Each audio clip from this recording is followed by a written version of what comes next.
200 by చెప్పండమ్మా 18.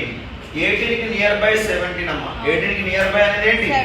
17. అంటే 18 minus 1 whole to the power of చెప్పండి 200. మనం సింపుల్ గా అర్థం చేసుకోవాల్సిన విషయం ఏంటంటే 200 అనేది even number odd number even number.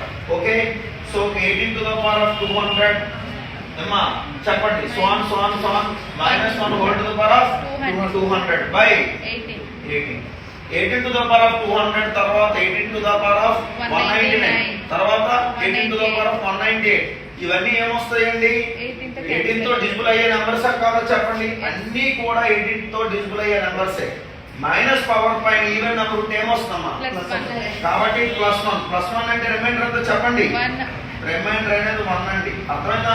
అదే -1 వస్తే రిమైండర్ ఏమొస్తుంది? ఓకేనా? -1 వస్తే 70. ఓకేనా? నోట్ చేసుకో.